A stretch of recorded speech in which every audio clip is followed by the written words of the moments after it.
Esta es la quinta, o sea, es el quinto conversatorio que hemos realizado desde Rosal desde que empezó la cuarentena. Y bueno, hoy día estamos contigo, para quienes no te conocen, Carla Varas, abogada, doctora en Derecho, profesora de Derecho del Trabajo de la Universidad Católica Valparaíso. Hola a todos y todas, gracias por la invitación, por este conversatorio.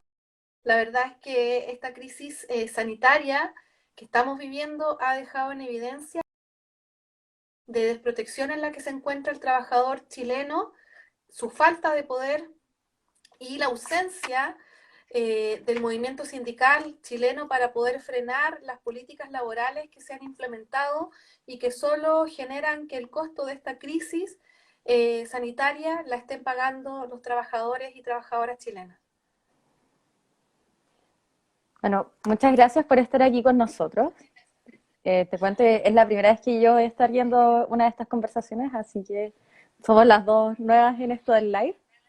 Sí, Pero bueno, eh, bueno, partir por preguntarte, me parece muy interesante también la introducción que haces, porque en el fondo lo que esta crisis hace no es hacer que de un día para otro los trabajadores estén o estemos en una situación de desprotección, sino que pareciera que esta es una situación que viene hace mucho, solamente que ahora es más evidente que nunca. ¿Qué piensas tú de eso?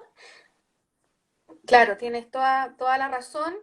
El modelo de relaciones laborales chileno es un modelo precario, es un modelo que la verdad centra su atención en la relación individual de trabajo, generando múltiples mecanismos de flexibilización en ese ámbito de relación trabajador y empleador, pero en el ámbito de las relaciones colectivas es un régimen efectivamente riguroso y autoritario. Y esto repercute en la situación de los trabajadores porque la verdad que centrarnos en el accionar del legislador y en definitiva en la mayor o menor caridad que pueda tener un legislador en relación con la protección de los trabajadores es un error porque el centro de las relaciones laborales debiera estar enfocado en las relaciones colectivas de trabajo donde los trabajadores tienen la posibilidad, dependiendo del modelo que tengamos, que en el caso chileno, como te comento, es un modelo precario de debilidad, los trabajadores chilenos no tienen la capacidad cierta de poder construir un modelo robusto de relaciones laborales y generar un contrapeso al poder que ejerce el empleador en el contexto de la relación de trabajo. Pero más o menos, ¿cuál es el panorama que teníamos como previo al coronavirus? Porque, o sea, lo que se supone que debería ser el derecho del trabajo es proteger a los trabajadores, pero de alguna manera pareciera que más bien protege a los empleadores.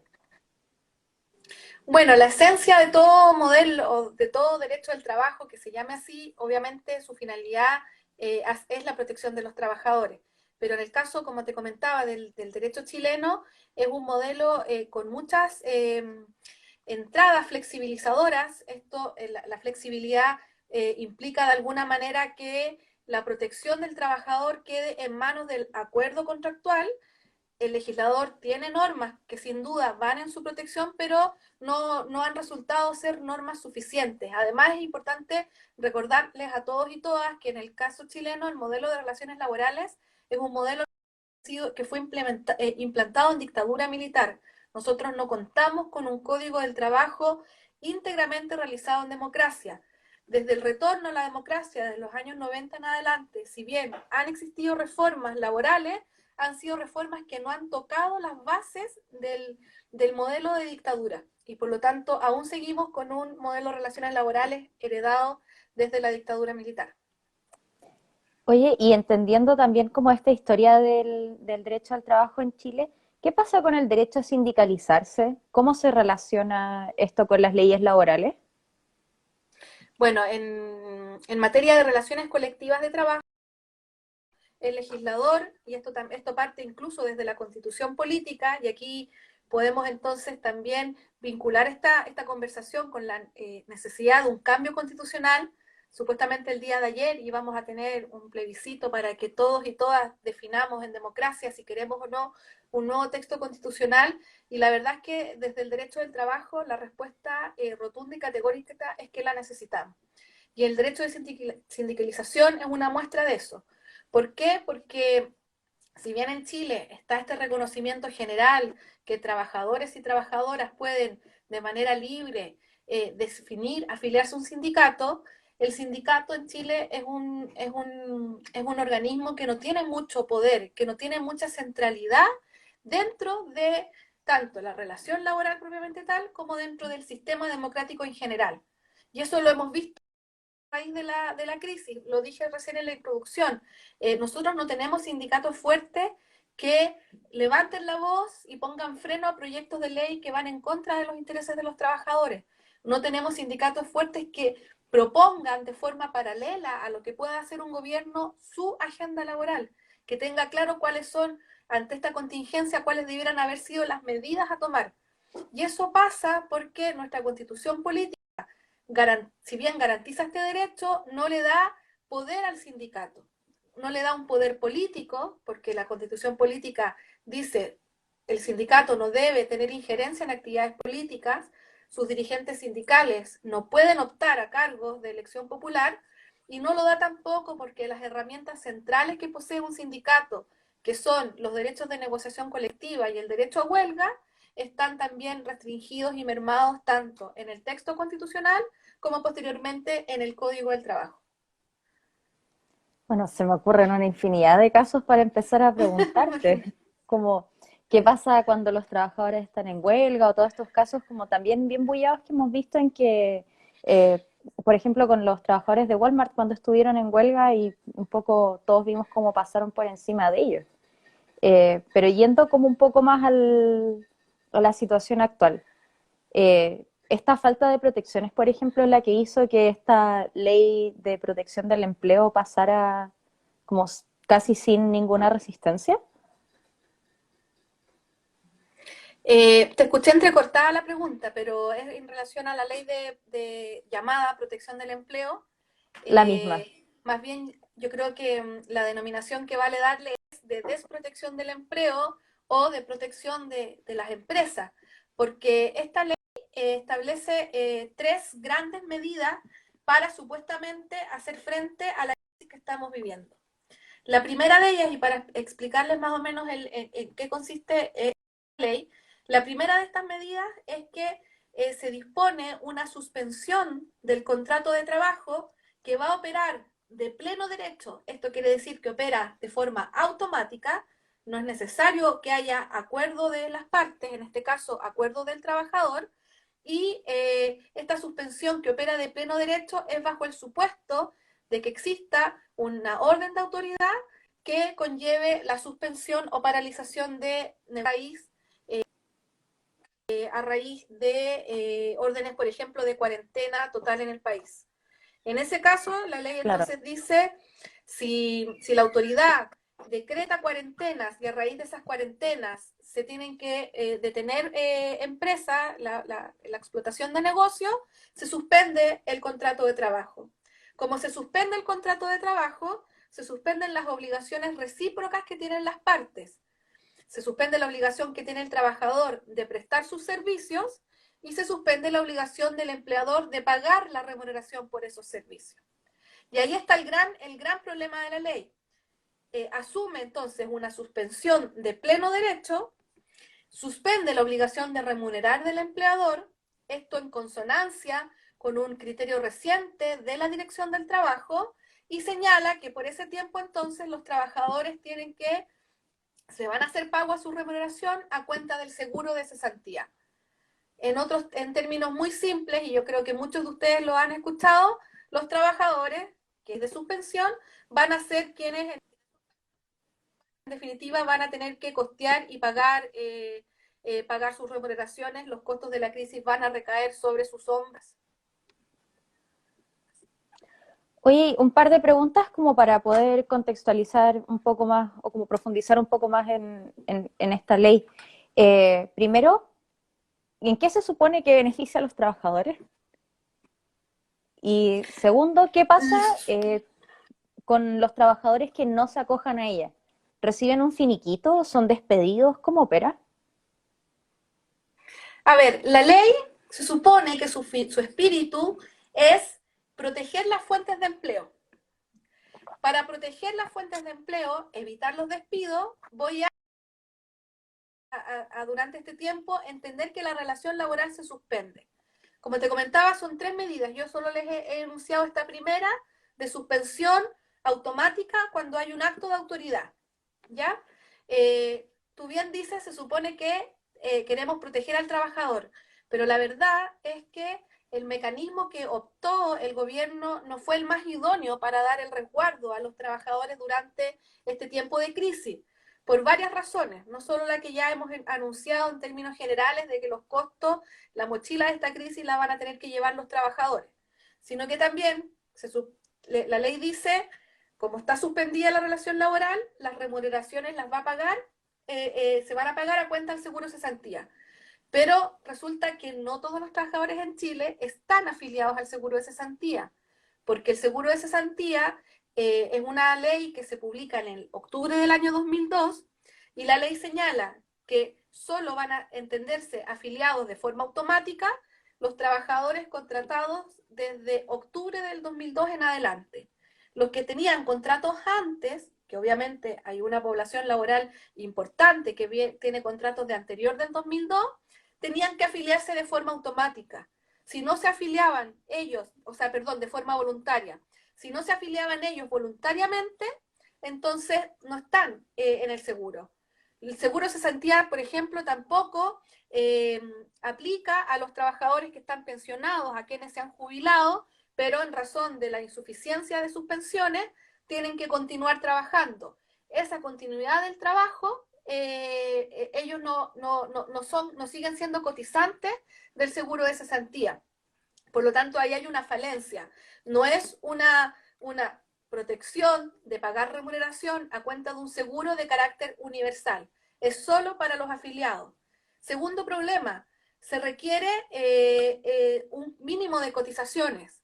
La ley flexibilizó este mínimo de cotizaciones y dice que es un mínimo de 3, pero resulta que en Chile lamentablemente hay una alta rotación laboral y también podemos tener un porcentaje de trabajadores que no alcance a cumplir este mínimo de 3 cotizaciones.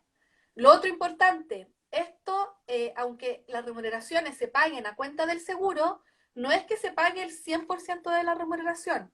Las empresas que están en esta situación, que por orden de autoridad no pueden funcionar y por lo tanto los contratos de trabajo de las personas que no pueden optar a la modalidad de trabajo a distancia y teletrabajo, están bajo esta ley, nadie les está pagando la remuneración, se les dice, se les va a pagar a cuenta del seguro de cesantía, pero el seguro de cesantía no va a financiar su remuneración íntegra, solo es un porcentaje, y un porcentaje que va en descenso en la medida en que esta crisis se extienda. Y lo otro que también es relevante decir es que esta idea de que las remuneraciones se carguen al seguro de cesantía, en definitiva, es pan para hoy y hambre para mañana, porque la finalidad de este seguro es prever el tiempo en que una persona está sin trabajo a causa de haber sido despedido o haber renunciado, y por lo tanto dar un sustento en el tiempo intermedio en que uno trata de volver a insertarse en el mercado laboral. Va a suceder, y a mí no me cabe duda que lamentablemente un escenario posible va a ser el siguiente: empresas que están bajo este supuesto de suspensión, los trabajadores estarán 1 mes, 2 meses, no sabemos aún por cuánto tiempo se va a extender esta crisis, nosotros aún no entramos lamentablemente a la peor fase de la pandemia y por lo tanto van a acogerse, va a haber suspensión y luego pueden ser despedidos por la causal de necesidades de la empresa que está completamente hábil para ser utilizada. ¿Qué ocurre? Ese trabajador al momento del despido ya va a haber hecho uso de sus fondos de cesantía, no va a tener plata en su cuenta individual y no va a tener el dinero suficiente para cubrir cuando efectivamente está cesante y efectivamente debió operar este seguro creado para esta contingencia del despido o del término de la relación laboral. Entonces, Carla, en definitiva, el que una empresa se acoja a esta suspensión no garantiza de ninguna manera para el trabajador que sí o sí va a continuar su vínculo laboral. O sea, un trabajador puede ser despedido después. Esa también es otra cuestión importante, porque yo te dije, fin del legislador, y lo vimos en las noticias, uno también lo puede revisar en el debate parlamentario, proteger las fuentes de empleo, pero no está garantizado eso. Lo único que dice la ley es que está prohibido, por un lapso, si mal no recuerdo, de 6 meses, invocar la causal de fuerza mayor o caso fortuito, que es una causal que no da derecho a indemnización, pero están hábiles el resto de las causales y por sobre todo la causal que ha sido la válvula de escape de las empresas, que es las Necesidades de necesidades la de la empresa. empresa, valga, claro, valga la Ujú. redundancia, esa que va abierta. Bueno, empezamos ya a recoger algunas preguntas de las personas que nos están escuchando en este momento. Jorge pregunta, ¿cómo es posible que el Ministerio del Trabajo no haya previsto, o bueno, supongamos que no pudo prever, que el retail iba a usar esta ley a su favor, entendiendo que estamos hablando de conglomerados grandes que no se van a ir a quiebra por estos meses? Claro. Yo creo que no es que no lo haya previsto. Yo creo que la ley, porque si uno revisa las discusiones parlamentarias, la ley finalmente está hecha para ser utilizado por cualquier tipo de empresa. Por lo menos para los efectos de acogerse a esta suspensión, que ya yo les he comentado recién, una suspensión que opera por el acto de autoridad, pero también la ley prevé otra suspensión que puede operar por acuerdo de las partes en el evento en que no haya acto de autoridad que paralice una empresa. Las empresas también se pueden acoger a suspensión cuando hay acuerdo. Y el legislador habla de, en definitiva, habla cuando la actividad empresarial se haya visto afectada total o parcialmente y si hay acuerdo con el trabajador, puede también acogerse a la suspensión con los efectos que acabamos de ver de pago de remuneraciones a través del seguro de cesantía. Por lo tanto, no es que el Ministerio del Trabajo no lo haya previsto. El Ministerio del Trabajo sabía que esta ley iba a ser aplicable a todas las empresas, porque no quisieron poner la distinción de, obviamente, acudir a resguardar, si querés, bajo la lógica de una ley de protección a las empresas, resguardar obviamente a quienes lo necesitan, no a quienes tienen las espaldas financieras, que todos los años hemos sido testigos de las grandes utilidades que reciben y que por lo tanto pueden hacer frente a la crisis resguardando el pago de las remuneraciones de sus trabajadores. Y dentro de todo este contexto, ¿podemos hablar de qué poder de negociación tiene realmente el trabajador en el sistema chileno? El trabajador individualmente considerado no tiene ningún poder de negociación, no solo en Chile, sino que en todo el mundo donde la relación laboral sea la relación subordinada que conocemos actualmente, del modelo capitalista. Individualmente considerado el trabajador no tiene poder. Entonces ahí también hay un grave error cuando la ley da cabida a acogerse a esta suspensión por acuerdo entre trabajador y empleador. Porque en definitiva, en la relación individual trabajador-empleador, no impera la lógica del acuerdo, sino que impera la lógica de la imposición. Las empresas son las que les presentan a sus trabajadores esta suspensión temporal a raíz de la contingencia que estamos viviendo y el trabajador no le queda otra alternativa que aceptarlo porque de alguna u otra manera el trabajador también quiere resguardar su fuente de ingreso.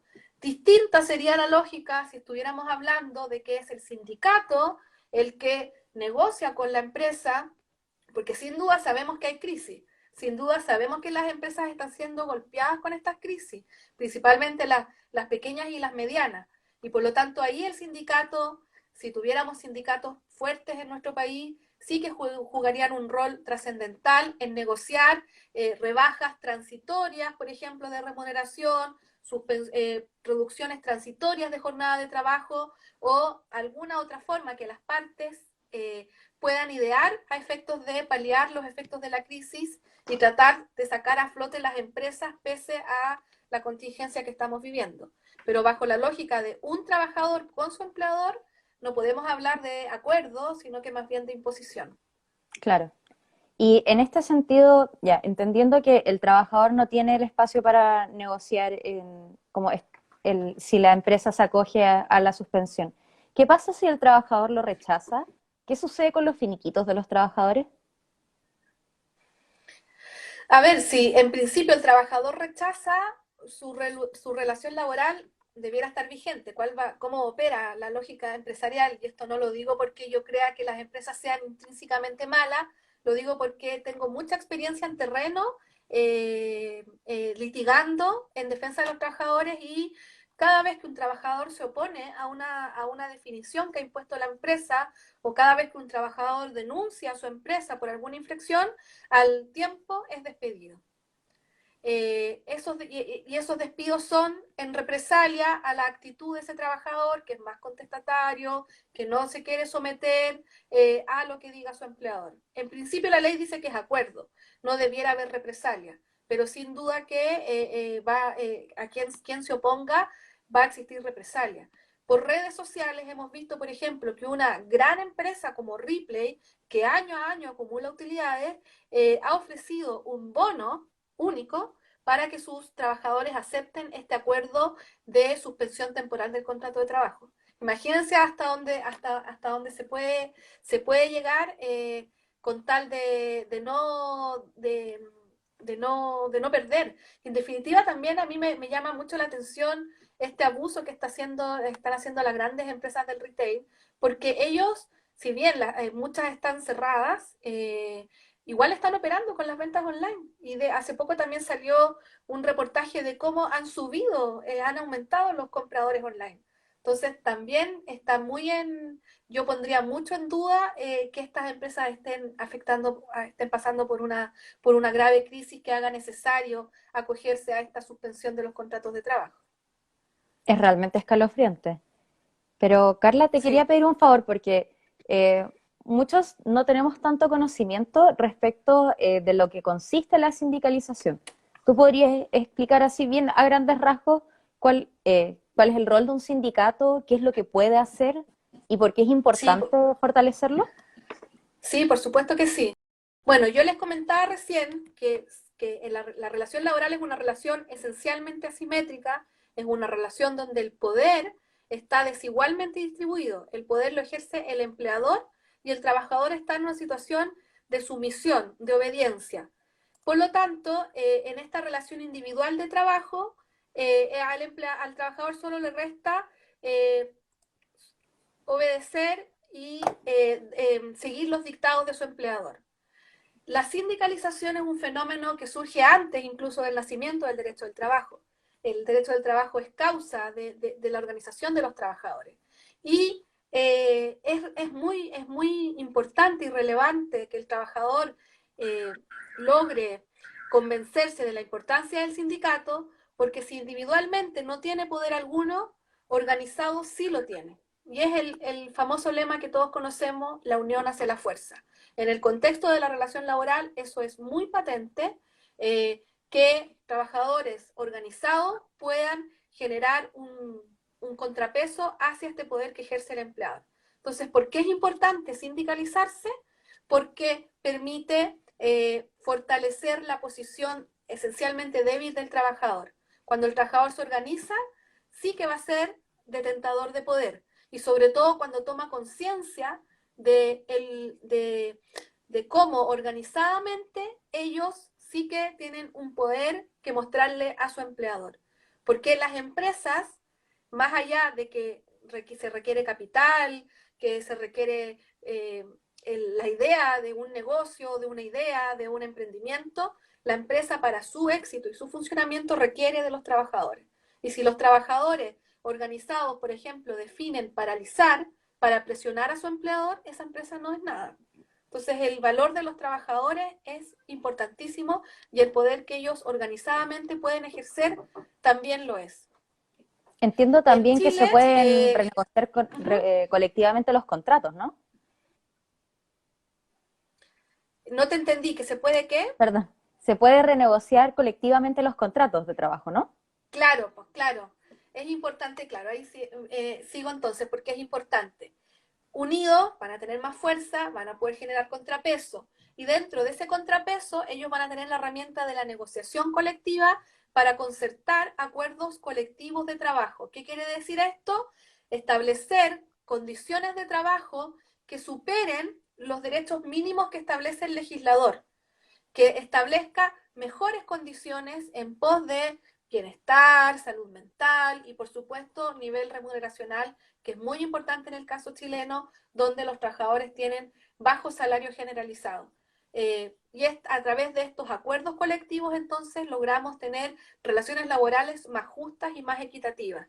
Son las partes de la relación laboral, trabajadores organizados a través de sus sindicatos y las empresas, las que mejores conocen la realidad de su sector, de su empresa, y por lo tanto pueden ver hasta dónde se puede llegar en mejora de condiciones laborales y en que la torta esté mejor repartida. Es una manera de entender también que todos formamos parte de este sistema. O sea, el trabajador es finalmente el que produce todo el beneficio que después debería repartir. Y a partir de eso nos salen un par de preguntas acá de la gente que nos está escuchando, en que comentan, por un lado, que por contrato no les permiten sindicalizarse o que los empleadores les prohíben sindicalizarse. ¿Eso es legal? Una cláusula contractual que prohíbe la sindicalización es totalmente ilegal. El derecho a sindicalizarse es un derecho de carácter universal, aplica a toda categoría de trabajadores.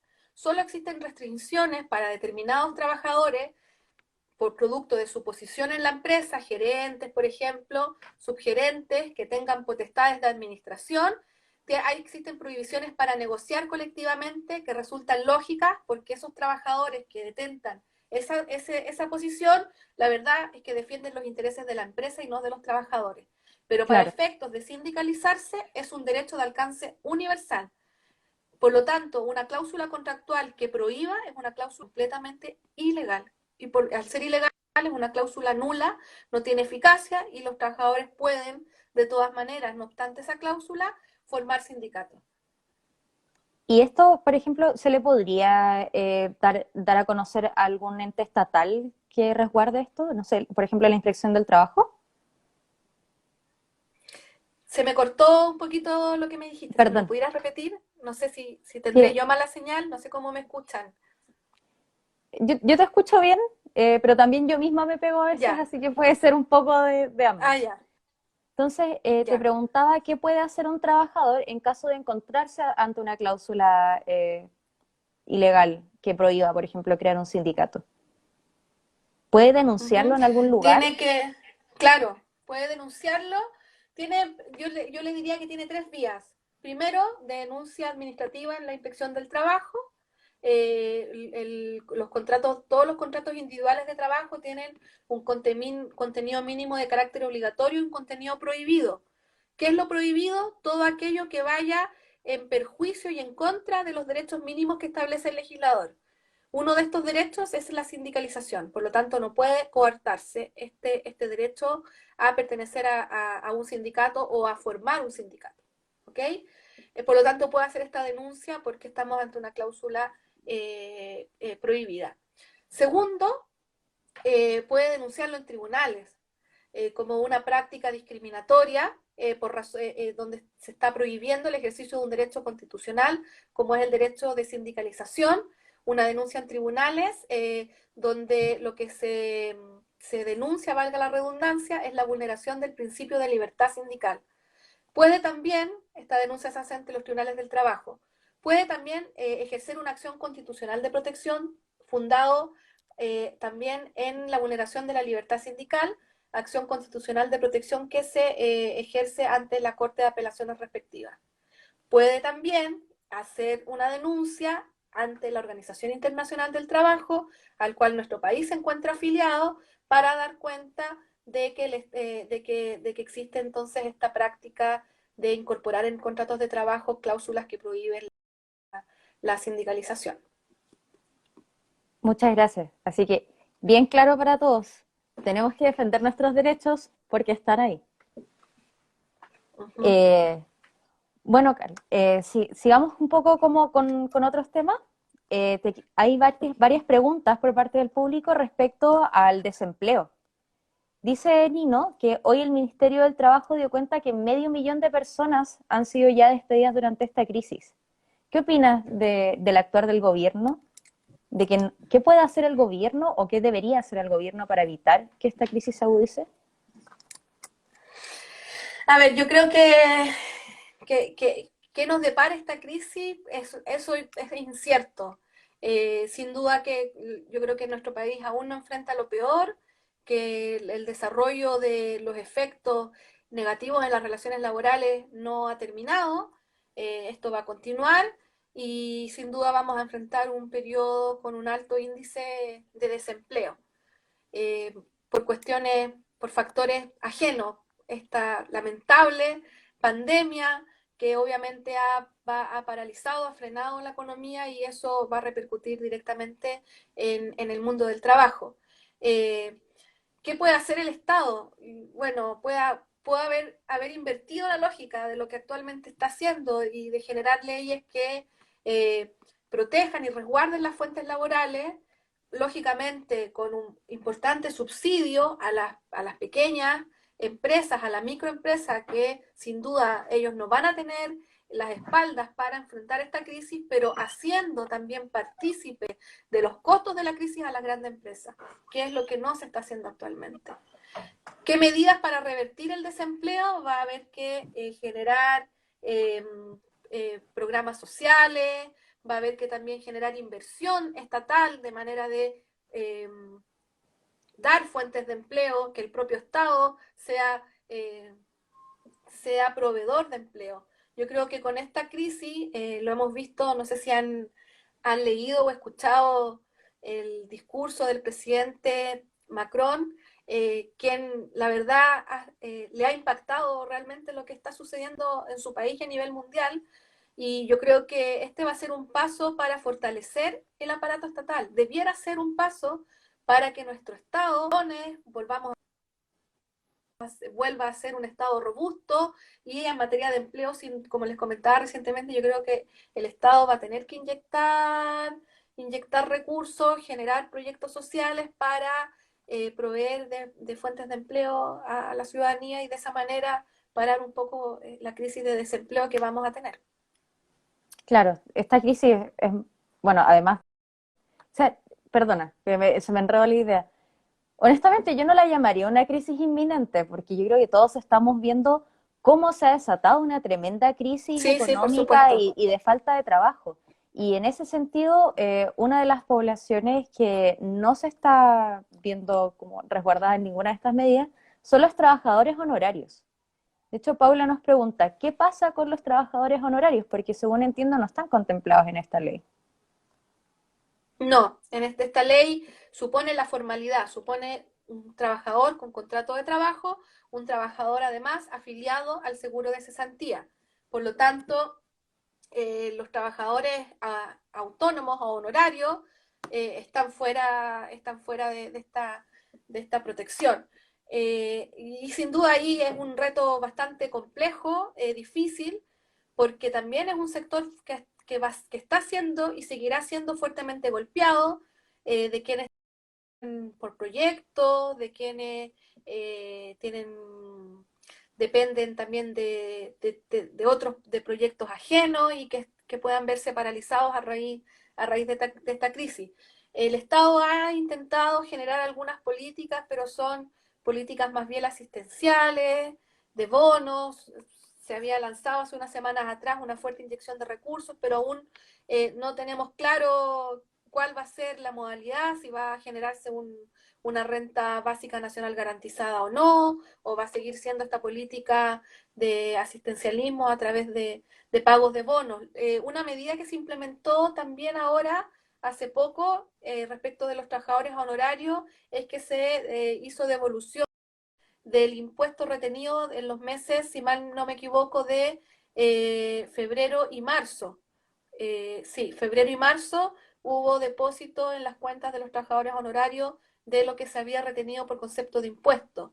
Pero sin duda va a ser un sector golpeado. ¿Qué decirte de el sector informal, de los trabajos de subsistencia, que hay muchísimos en nuestro país, que también hay gente que el que vendía comida en algún puesto en la calle, o el que vendía Super 8, también obviamente fuertemente golpeado por esta crisis. Bueno, volvemos un poco como a lo que te decía en un comienzo. No es que de pronto hayamos caído en un escenario de desprotección, sino que al parecer estábamos en este escenario hace tiempo, solamente que no nos habíamos dado cuenta.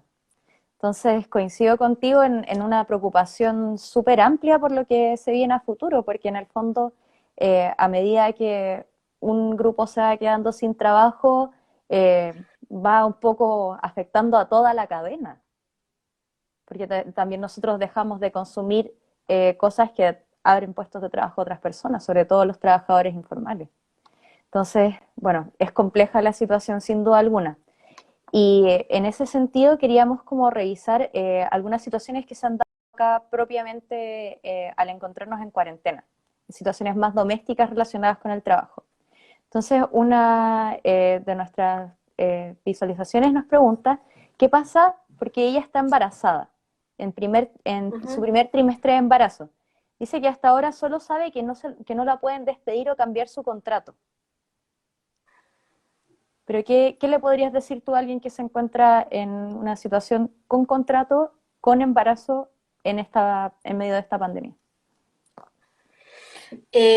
Ahí, bueno, la ley de desprotección del empleo, le vamos a denominar en esta conversación, nada dice, no se pone en el evento ni del caso de las trabajadoras embarazadas ni del caso de los dirigentes sindicales. Ambas categorías de trabajadores que gozan de una protección que se denomina fuero y que impide a los empleadores despedir. Obviamente esta garantía del fuero tiene vigencia plena en este periodo y por lo tanto tal como dice la trabajadora que hace la consulta, su única certeza actualmente es que no la pueden despedir y obviamente no le pueden cambiar sus condiciones contractuales. Y eso efectivamente es así, por la protección del fuero maternal. Ahora, la pregunta que ella que quizás está haciéndose, o muchas trabajadoras que están cursando un embarazo se hacen, ¿puede mi empleador solicitarme la suspensión de la relación laboral? Y la respuesta que yo le daría, y que también está eh, confirmada por una reciente resolución de una corte de apelaciones, es que no. Es que no puede una trabajadora que está con fuero, que está embarazada, la empresa no puede pedirle acogerse a la suspensión del contrato de trabajo porque pierde sentido todas las normas de protección a la maternidad que se establecen en el Código del Trabajo si opera esta suspensión de la relación laboral. Recordemos que en 6 semanas antes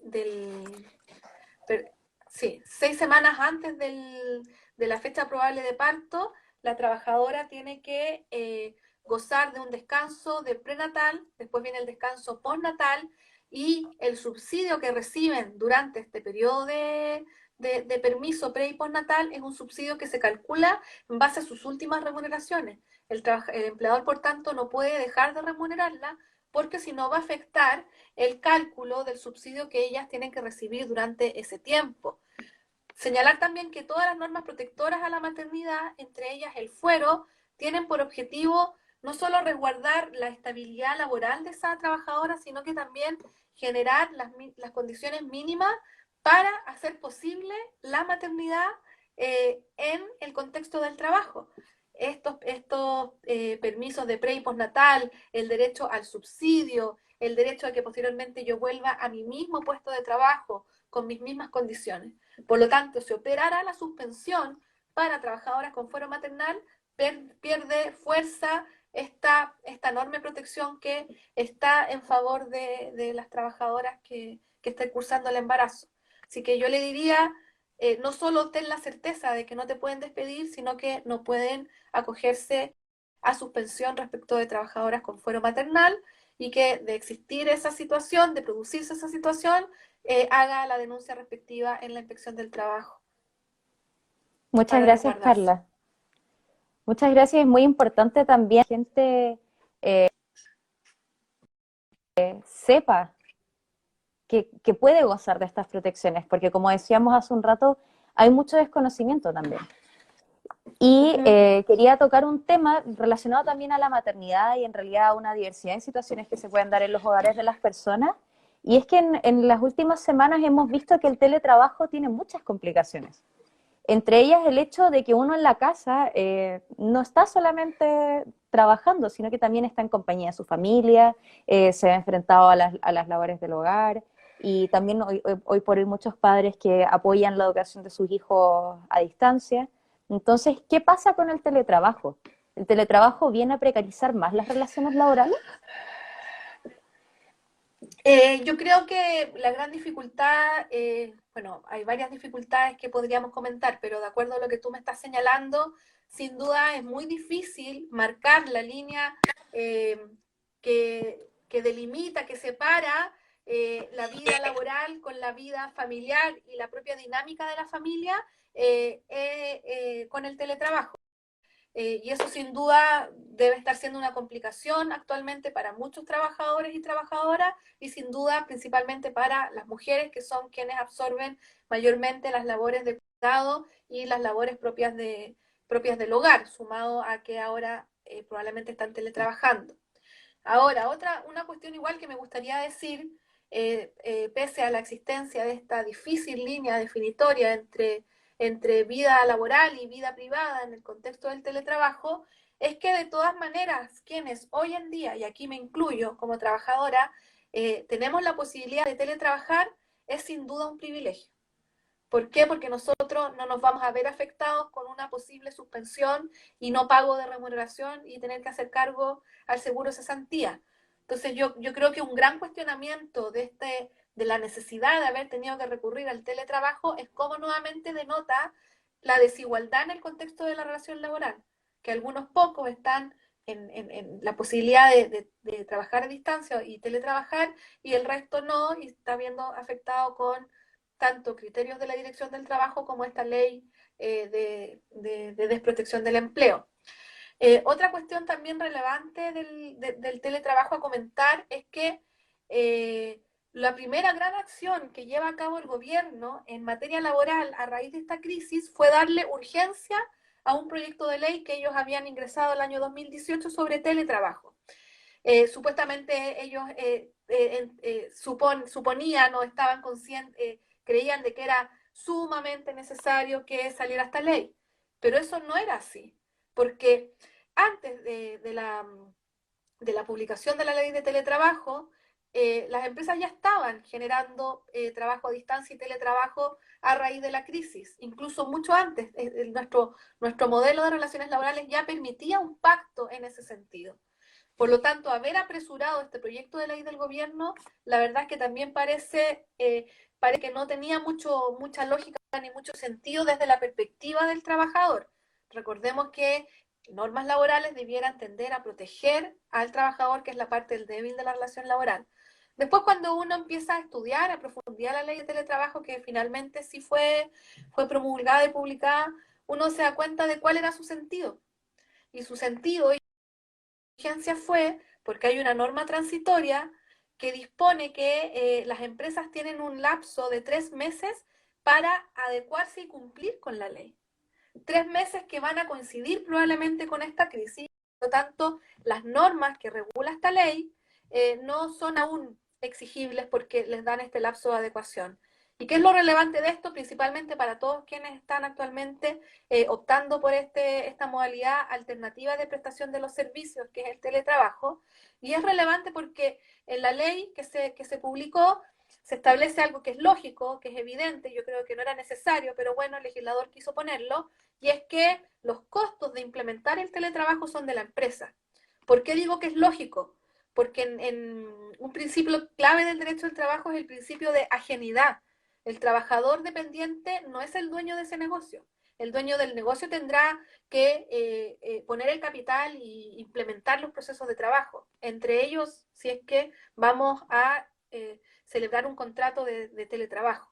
Entonces, la ley impone esto, dice, esto es de cargo del empleador, ok, es correcto, es de cargo del empleador, los implementos, el pago de la conexión a internet, etcétera. Pero después en una norma transitoria nos dice, las empresas tienen 3 meses para acomodarse y ver y ajustarse a los dictámenes de esta ley. ¿Qué quiere decir con esto?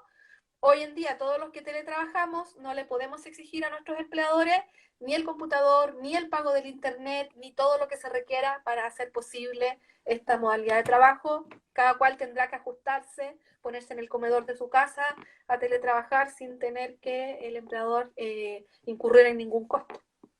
Bueno, acabas de describir como mi situación en este momento. Estoy sentada en el comedor de mi casa, Oye, es que te juro que nos estás llenando de razones para salir a protestar, pero no podemos salir a protestar porque estamos en cuarentena. Y la salud primero, por ahora. Carla, mira, te quería decir que nos queda poco tiempo, ya que el tiempo del live que nos permite Instagram es solo 1 hora. Entonces te quería pedir Okay. un par de cosas. Primero, darnos algunas pequeñas guías para que la gente que se encuentra en la situación de teletrabajo pueda, por ejemplo, evitar que este teletrabajo se convierta en una doble jornada laboral, en terminar respondiendo correos a las 10 de la noche o sin poder preocuparse de otras labores por estar siempre conectado y que le empezamos a dar un cierre. Y tú me habías hablado de algo que me parece muy importante de recalcar, sobre todo por la fecha del momento en que nos encontramos, que es que todas estas injusticias que vemos pueden también verse propulsadas, o sea, podemos promover un cambio que permita acabar con esta situación de desprotección mediante la nueva constitución. Eso. Bueno, respecto del teletrabajo, la verdad es de que la regulación que se dicta a raíz de esta crisis, esta ley express que fue aprobada recientemente, habla de que en principio el trabajador en instancia y el teletrabajador están sujetos a las reglas de jornada que establece el código. En el caso de la gente que ahora, a raíz de la situación de crisis, ha cambiado su modalidad de trabajo, sigue rigiendo su misma jornada laboral. Los máximos legales actuales son 45 horas semanales y la jornada semanal para los trabajadores puede distribuirse entre 5 a 6 días a la semana.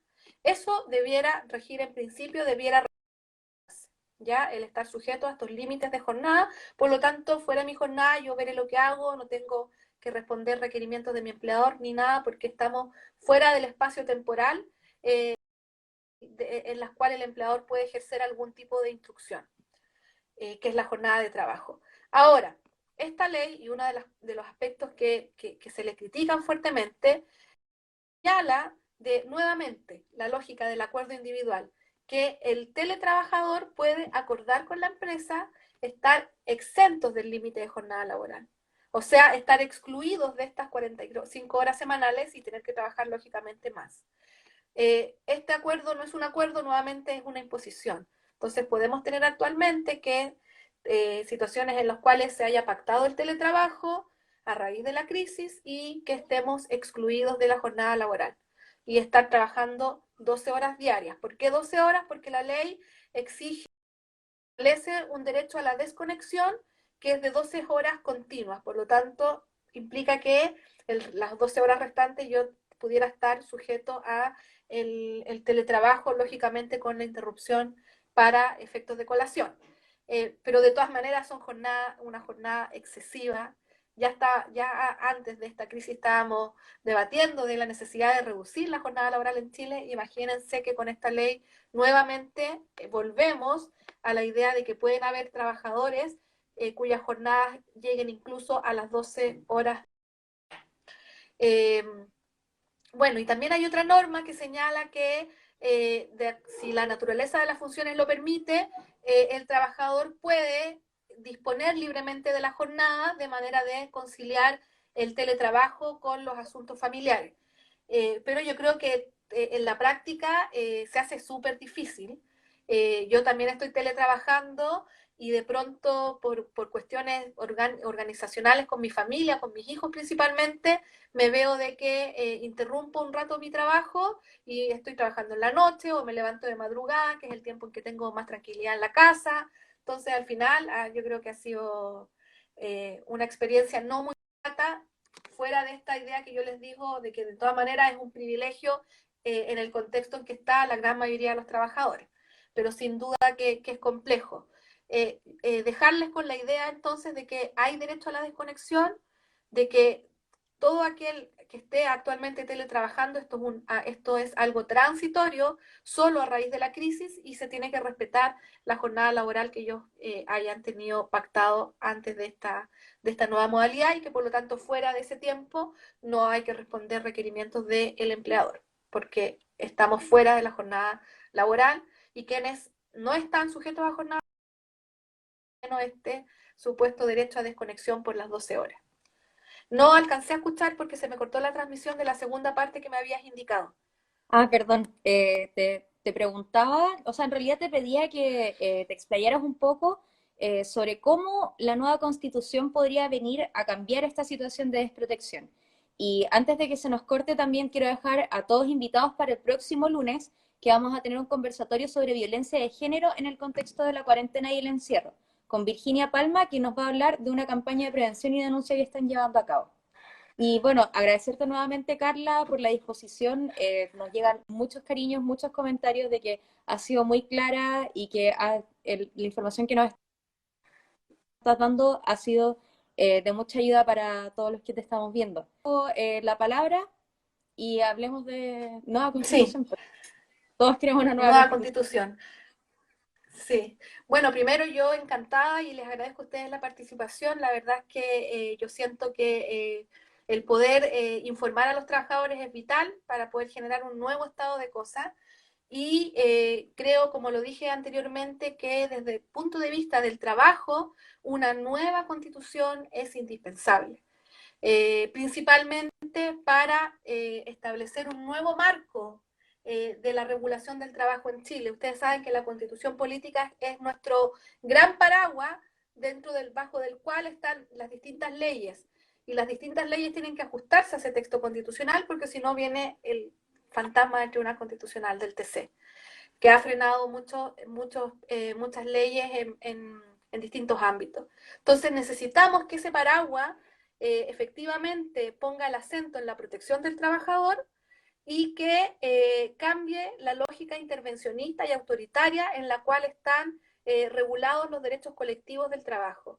Una nueva constitución es necesaria para que tengamos un relevante, un sujeto sindical que actúe dentro de la lógica de la democracia, la negociación colectiva por sobre el nivel de la empresa, una negociación ramal, y para que tengamos un reconocimiento expreso del derecho de huelga que la historia nos ha mostrado que es la principal, sino única herramienta que detentan los trabajadores para poder equiparar un poco la situación de desigualdad en la que se encuentran. Así que bueno, yo lo puse yo ocupo más Twitter que Instagram. Quizás debe ser por un tema generacional, pero yo lo puse en mi Twitter ayer y en octubre o cuando sea. Yo creo que desde el trabajo, desde los trabajadores, tenemos que decir apruebo, y apruebo bajo una convención constitucional, para que seamos nosotros los ciudadanos y ciudadanas quienes tengamos este privilegio de elaborar un texto constitucional en democracia que sea sometido a plebiscito para que la población lo apruebe.